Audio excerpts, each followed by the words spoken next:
त्रिकोणमितीय अनुपात।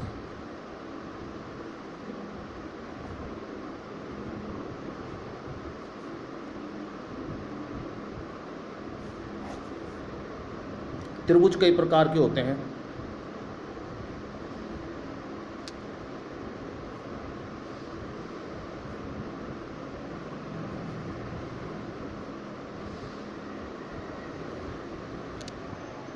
विषमबाहु त्रिभुज, समद्विबाहु त्रिभुज, समबाहु त्रिभुज। ऐसे ही एक त्रिभुज आता है समकोण त्रिभुज।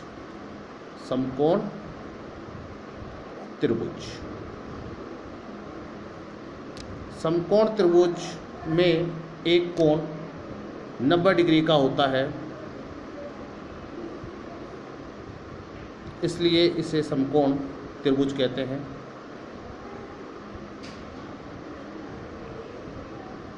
इसलिए इसे समकोण त्रिभुज कहते हैं। समकोण त्रिभुज में थीटा के सामने वाली भुजा, थीटा के सामने वाली भुजा लंब कहलाती है। लंब कहलाती है और 90 डिग्री के सामने वाली भुजा कर्ण कहलाती है। और शेष जो बच गई उसे आधार कहते हैं। शेष जो भुजा बचती है उसे हम आधार कहते हैं। यदि थीटा यहाँ है तो ये भुजा लंब होती है, 90 डिग्री के सामने वाली भुजा कर्ण होती है और ये जो है आधार होती है।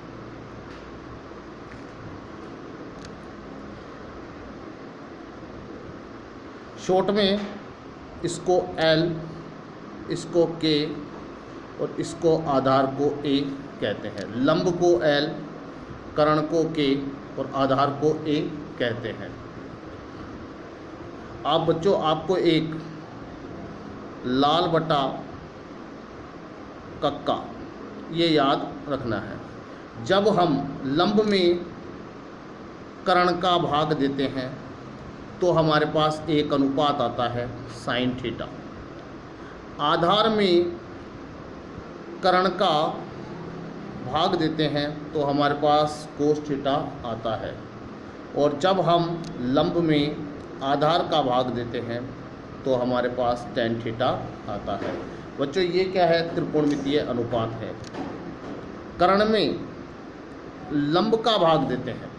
यहाँ पर लंब में कर्ण का भाग दिया, अब हम कर्ण में लंब का भाग देते हैं तो हमारे पास कोसेक थीटा आता है। ऐसे ही कर्ण में अगर हम आधार का भाग देते हैं तो हमारे पास सेक थीटा आता है। और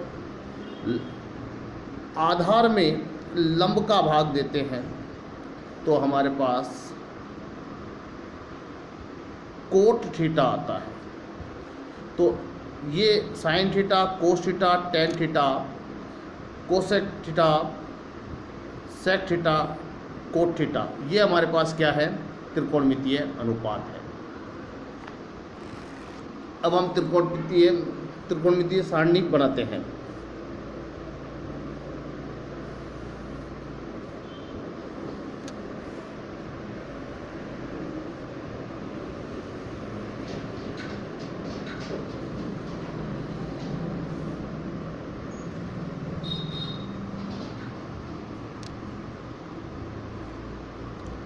जीरो डिग्री, 30 डिग्री, 45, 60 और बच्चों 90। यहाँ पर एंगल या कोण जो होता है वो लिख देते हैं। यहाँ पर त्रिकोणमितीय अनुपात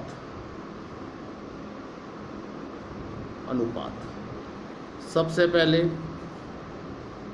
साइन थीटा, फिर हमारे पास आता है कोस थीटा,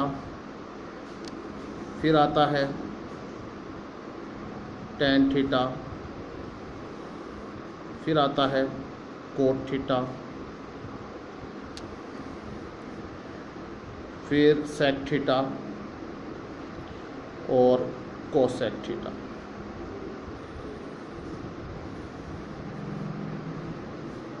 ये टेबल हमें याद करनी होती है या हमें बनानी आनी चाहिए।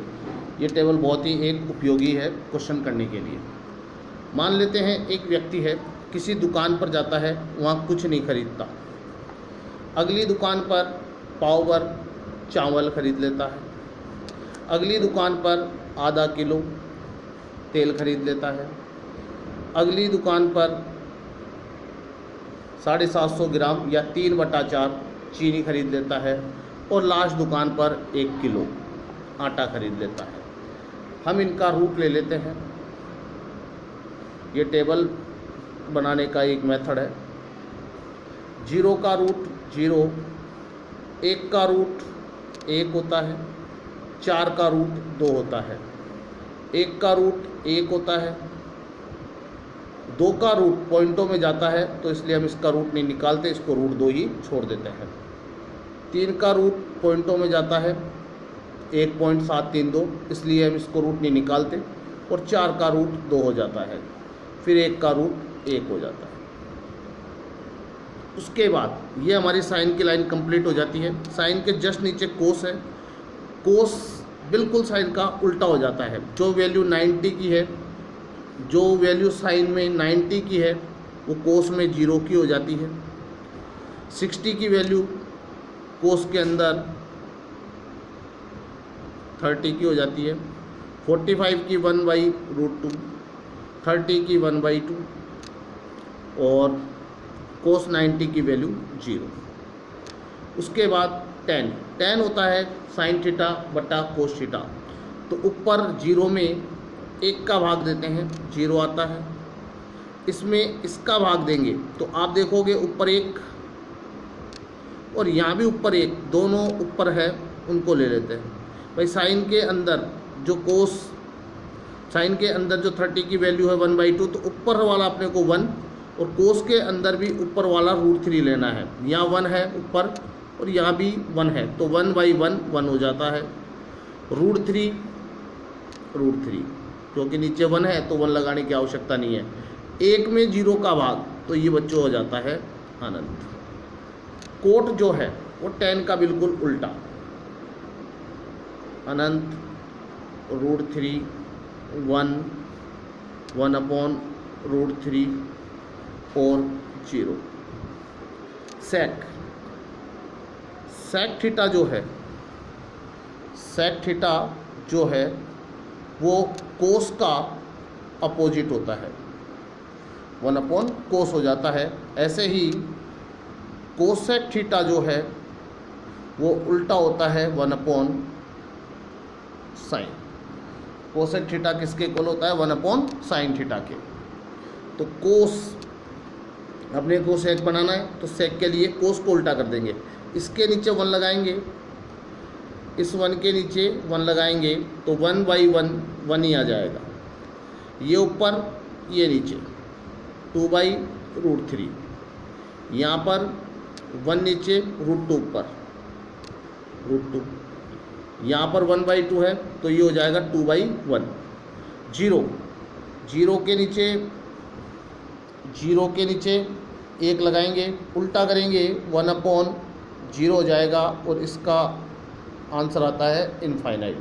कभी भी हम 0 से किसी भी संख्या को डिवाइड करते हैं तो हमारे पास 0 से किसी भी नंबर को डिवाइड करते हैं तो हमारे पास क्या आ जाता है? इनफाइनाइट, अनंत। कोसेक जो है वो सेक का उल्टा है, तो इनफाइनाइट 2√2 2/√3 और ये 1। ये हमारी टेबल तैयार हो जाती है। एक बार आप अच्छी तरह से देख लीजिए और आपको ये याद करनी है, क्योंकि जो भी सवाल हैं वो इस टेबल पे ही आधारित है, वो भी करते हैं।